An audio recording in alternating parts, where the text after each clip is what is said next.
Welcome to the Golf Digest Middle East and Sports Talk Ryder Cup podcast. Myself, Ben Jacobs, the editor of Sports Talk, and Robbie Greenfield, the editor of Golf Digest Middle East, live from Chicago, currently perched in the sun, overlooking this wonderful first tee, 443 yards. It's a par 4 practice day ahead of the 39th Ryder Cup. Plenty of atmosphere. To my left is the European and American teams on this phenomenal putting green overlooking the almost fort-like clubhouse. Robbie, you and me have just been soaking up the atmosphere. It's amazing, really, in some senses, that for a practice day when most of the players are now off the course, that this Medinah Golf and Country Club is still so buzzing. Oh, absolutely. Teeming with activity. There's hospitality stands everywhere you look. There's people, there's flags, you know, there's painted faces. It's great to see. And obviously we'd be remiss as well if we didn't point out some absolutely criminally dressed Americans with face paints all over them, flags and bandanas. We saw some rather tasty looking girls a bit earlier as well that appeared to have turned out in fluorescent pink. Obviously the white shirts that they'd planned had somehow died in the wash, but this is what the Ryder Cup is all about, Robbie. It's just so different to a stroke play tournament or a major, and we're going to see that as far as the course is concerned as well, because this is a venue which has hosted the USPGA Championship, and when you look at the setup technically there comparative to this Ryder Cup, there's going to be a fair few changes between the two. Absolutely, Ben. It's a narrow course. We're sat perched above the first hole here, the first tee, and we're looking down a very narrow opening fairway, but there's no rough really to speak of. It's what you would call semi-rough. It's been set up to favour the Americans by Captain Davis Love. His belief is that the Americans are longer hitters, but perhaps a little less accurate off the tee than the Europeans, and therefore they've scaled back the rough to give the Americans that advantage. I'm not so sure that is such an advantage. However, it's not really going to place too much of a premium on the tee shots. Obviously, hitting a fairway is going to be an advantage because they'll be able to control their ball a lot better from the fairway.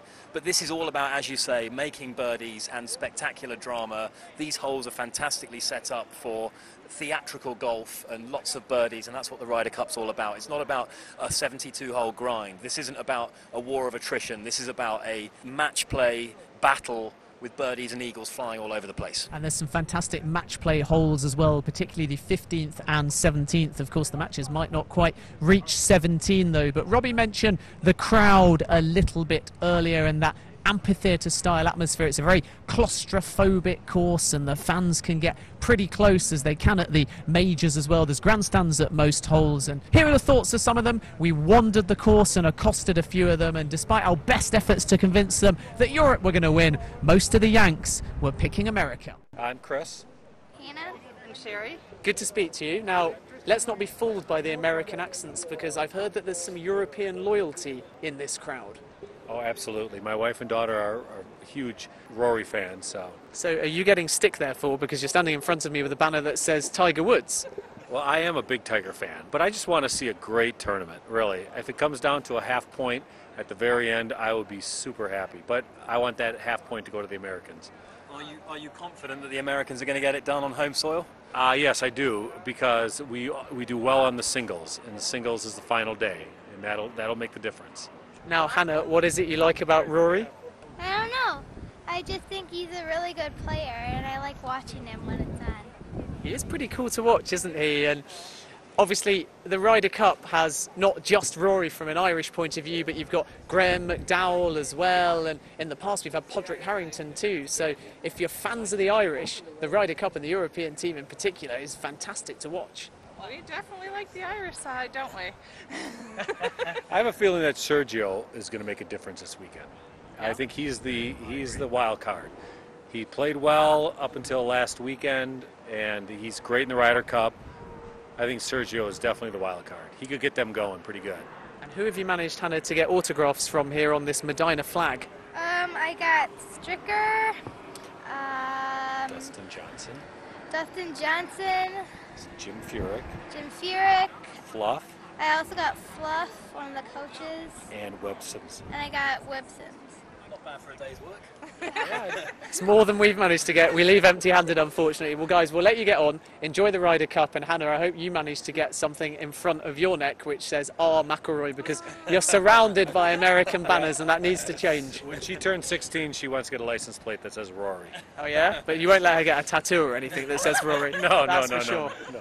That then the views of the American fans. We'll hear the thoughts too of former US captain Tom Lehman very shortly. But first, let's just talk about one or two of the holes specifically. I mentioned the 15th, which is my favourite, whereas you've been keeping an eye on 17, which is one of your favoured holes. And we were watching a bit earlier Tiger Woods and his practice group, and if it does reach that far, that is going to be a heck of a fiddly hole. Typical risk-reward. What were your thoughts on it? It's a really interesting hole, Ben, because the tee is set back in the trees. It's elevated from the green, so it probably drops about 50 feet to a putting surface which is protected by a lake.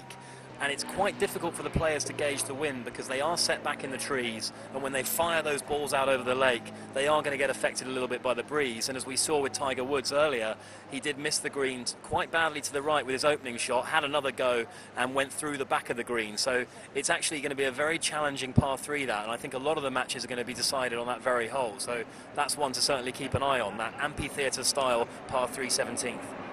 We've already alluded to the fact that there's not too much rough on any of these holes, and although Davis Love has home advantage and can do what he pleases with the course, other American captains have been reasonably critical of the setup, including Tom Lehman, the losing 2006 Ryder Cup captain. Here's what his opinion was of Medinah Golf and Country Club. The way this course typically plays is if you miss the fairways, you're in the heavier rough, then you've got to hit these low shots out of thick rough under tree limbs, and it's a very difficult shot to have to hit. It's easy to hit it up in the air too high into the tree limbs, and it's easy to just roll it because you're trying to hit it so low, and so they don't have that to deal with right now. I mean, it's shockingly without rough, and I can't imagine, you know, anybody really intentionally doing it, you know, that low. I could see more of a half a shot penalty or a quarter of a shot penalty, but it's really not much of a penalty at all. Are you such a fan of Rory that you fall into the Azinger camp and you say he's a marked man, beat Rory, beat Europe?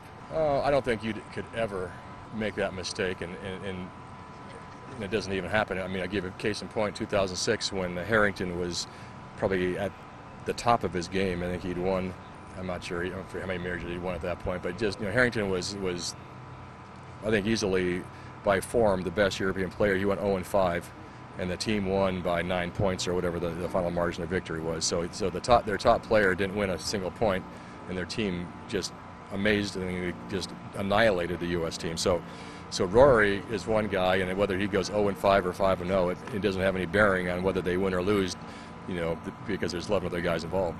Tom Lehman there then, the losing captain in 2006. Now, another thing that we heard him say, Robbie, is that it's wrong to assume, like Paul Azinger, another former Ryder Cup captain, said, if you beat Rory, you beat Europe. But is that a bit of an odd thing to say, given that this is essentially a team format? I think it is, and I think it's been overblown. I don't think Rory is the be-all and end-all of this European team, and I don't by any means think that he's an essential kind of standalone player that we have. We have some fantastic Ryder Cup performers, some proven performers who are better in the Ryder Cup than they are in individual stroke play competition, the likes of Ian Poulter, Sergio Garcia. These guys seem to find a new level when they play in the Ryder Cup that they don't possess in stroke play.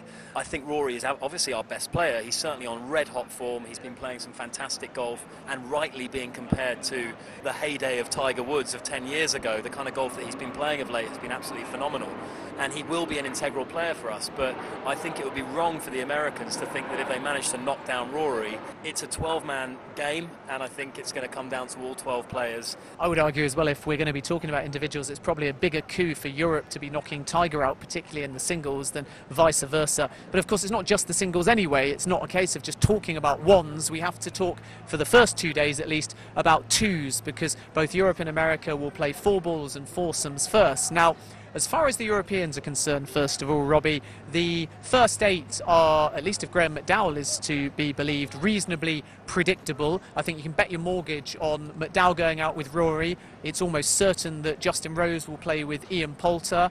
there's a very fair chance that it will be Luke Donald and Lee Westwood and then Paul Lawrie and Sergio Garcia. You can interchange one or two names within that mix, but is it fair to say that we probably know Jose Maria Olazabal's opening 8 players? I think we do, because they're such tried and tested pairings. You know, Ian Poulter and Justin Rose have had success in previous Ryder Cups. They're good friends, they get along well, they gel as a team. Same goes for Luke Donald and Sergio Garcia. The Europeans just have such natural pairings. I don't think the same can be said of the Americans. I think beyond the obvious pairing of Tiger Woods and Steve Stricker, who have had so much President's Cup success, it's hard to pick out obvious American pairings. Now, I'm sure Davis Love will have a very good idea of who he's going to put together, and we saw Dustin Johnson play with Matt Kuchar today, and perhaps that's an avenue they can go down, pairing a big hitter, a Johnson or a Watson, with a player with a bit more, a more consistent, steady hand like Zach Johnson or Matt Kuchar or Steve Stricker.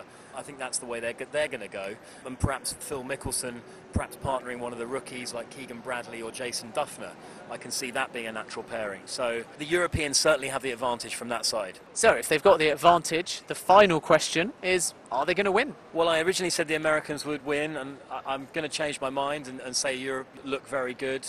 Lee Westwood and Luke Donald were out yesterday and they shot 59 in a 4-ball better ball match, which is rather impressive. It's almost as good as you and me when we go out on the golf course. For 9 holes, yes it is, Ben. Yeah, they look very good. Rory's obviously in fantastic form. I think him and Graham McDowell are going to be a very formidable partnership.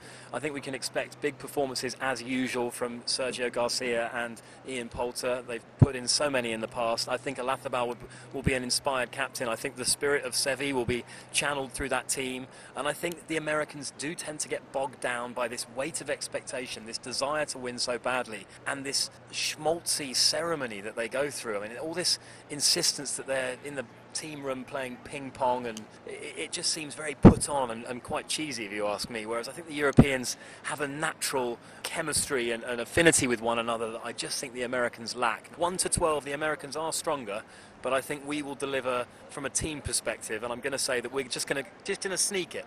14.5, 13.5. How about you, Ben? I'm actually going to go for America, and a bit more comfortably, I think, by 3 or more points. I just feel that there's a lot of European players, including Rory McIlroy, that haven't played a Ryder Cup in America, and when these stands start to fill up, it's going to be an electric atmosphere, and I just feel that this American combination of young blood, your Webb Simpsons, your Keegan Bradleys, red-hot players like Brandt Snedeker, and the overall length, which given the lack of rough I still think will prove significant, will help the Americans get an early lead. And my fear, Robbie, is essentially that Europe need to be leading going into the singles, and I can see America being 1 or 2 points ahead going into the singles, and then historically they've done much better in the singles than Europe, and I fancy them to extend a lead if they've got one going into the singles, which is why I see them winning by a relatively comfortable margin. But I hope I'm wrong, and I'm sure you do too.